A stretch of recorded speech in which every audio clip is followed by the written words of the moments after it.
Hello and welcome back to UIE TV channel. Please subscribe our channel to get further videos automatically in your inbox. China deploys advanced weapons in Plateau regions amid India tensions. China has reportedly deployed a variety of advanced weapons fit for high-altitude combat as tensions with India continue following the violent June 16 Ladakh face-off, Beijing's media reported on Tuesday.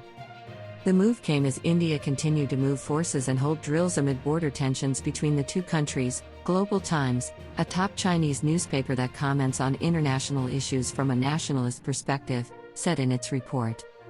Global Times, however, stressed that the deployment had come before the latest consensus reached by both countries on de-escalating border tensions, as the two sides have now agreed on the disengagement of frontline soldiers.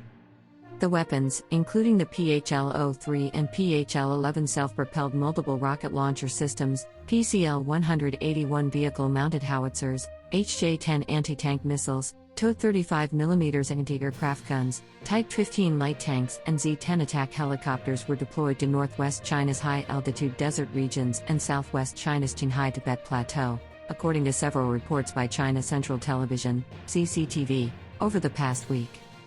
These weapons are very useful at high altitudes as many are specially designed for plateau operations with the lack of oxygen in such regions taken into account, the publication added.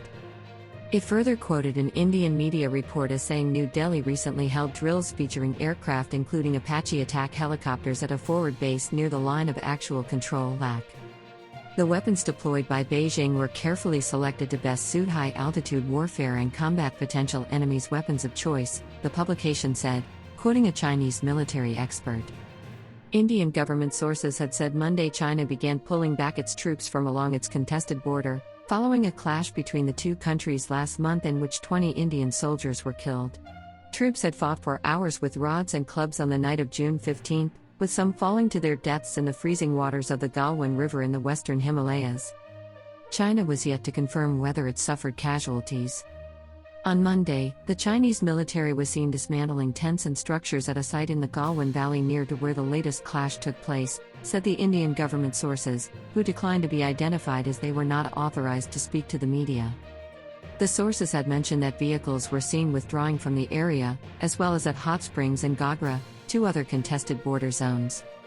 India's National Security Advisor Ajit Doval and Wang Yi, one of China's top diplomats, had a frank and in-depth exchange of views on Sunday regarding the border, according to briefing notes by both countries released on Monday. Both sides said they had agreed to a significant disengagement of troops. India's note had also said both sides had agreed to respect the existing lack-reflecting positions along the contested section of border. This reference was not included in Beijing's note on the meeting. In response to a question on whether China had moved back equipment in the Galwan Valley, Chinese Foreign Ministry spokesperson Zhao Lijian had said both sides were taking effective measures to disengage and ease the situation on the border. We hope India will meet China halfway and take concrete measures to carry out what both sides agreed to, continue to closely communicate through diplomatic and military channels, and work together to cool down the situation at the border, Zhao had told a news conference on Monday. Earlier this month, India's Prime Minister Narendra Modi had flown into the northern border region where Indian and Chinese troops are locked in a standoff, saying the military stood ready to defend his country. His comments had prompted Beijing to call for restraint at the tense border area in the northern Himalayan region of Ladakh. Making his first trip to the Ladakh region since the Indian army lost 20 soldiers in a clash with Chinese soldiers last month, Modi had said his country's commitment to peace should not be seen as a sign of weakness. Today India is becoming stronger, be it in naval might, air power, space power and the strength of our army, he had said in his speech to soldiers near Leh, the regional capital. Modernization of weapons and upgradation of infrastructure has enhanced our defense capabilities multifold, he had stated. India has also resorted to unusual measures, such as banning 59 Chinese apps, including TikTok, Tencent Holdings Limited's WeChat, and Alibaba Group Holding Limited's UC browser, late last month. Thanks for watching Universal Information and Entertainment TV.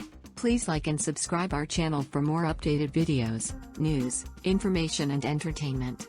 See you in next video. Stay tuned.